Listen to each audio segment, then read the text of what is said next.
Hey there, I'm Will from Venture to Rome. On this channel we go on epic adventures, we do rig modifications and installs and gear reviews and some creative stuff just to celebrate the overlanding lifestyle. But today we're going to talk about the lights on my rig. Let's go.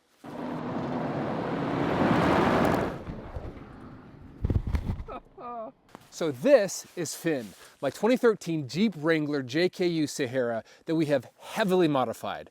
One of those modifications that we've done on this rig is the lights. Now, we took a slightly different approach on lights than maybe some other people because I didn't want to have a bunch of lights hanging off the rig. So we took a very minimalist approach.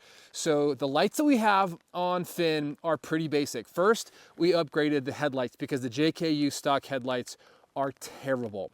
So we put in X-Bright headlights and X-Bright fog lights. And honestly, the fog lights were super impressive. The LED headlights were good too, but I was really impressed with the fog lights. So that really kind of improved how much we could see at night. Then we have just this one main off-road light, which is a 20-inch B-Force LED light from Weston. And the reason we went Weston is because this bumper is also Weston. And at the time, I was a little nervous that if I bought a different kind of light bar, it wouldn't fit into the bumper. Turns out that this single row light is massively bright and gives me plenty of light. It's a mix of flood and spot, so it focuses some of that light in the middle, but also floods out on the sides. So when we're driving at night, I really don't need anything else. I don't have any ditch lights. I don't have a light bar over my hood. I don't have any of that stuff. I just have this one B-Force light bar, my upgraded X-Bright headlights, and then a few other little lights that I'll show you right now. We did add a few more lights, but not really for me to see while driving. We added 4 rock lights, and these are basically useless for driving. Like, I don't actually get any additional light. What they're good for is at camp, it lights up a little bit. When we're driving in the dust or at dusk, I'll turn these on. So if I'm in a convoy, people can see me a little bit better. But other than that, they're not super useful, but they were also really inexpensive. I think this is like an Amazon special. I paid maybe 30 bucks for 4 or something like that. So maybe that's why I can't see them, because they're not very good. But I haven't really thought, man, I really wish those rock lights were brighter.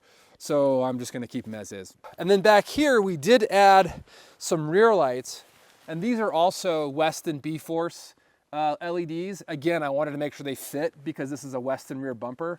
And these things are so bright. I don't use them very often. I've had them on at camp. They help a bit.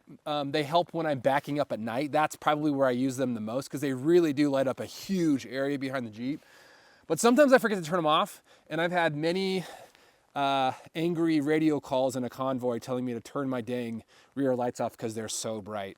But I don't use these a ton, but they are useful at night when you're backing up. Now let me show you the light that I probably use the most.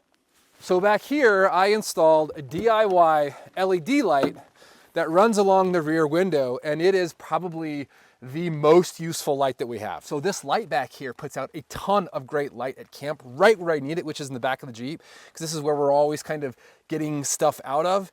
I have it run to a power bank that I installed in the back of my Jeep. And so I have a remote control for it. I can turn it on from the fire ring as I walk over to get a whiskey at night and be able to see my pour. I can dim it so it's not too bright. And I probably use this more than any other light, and I love it.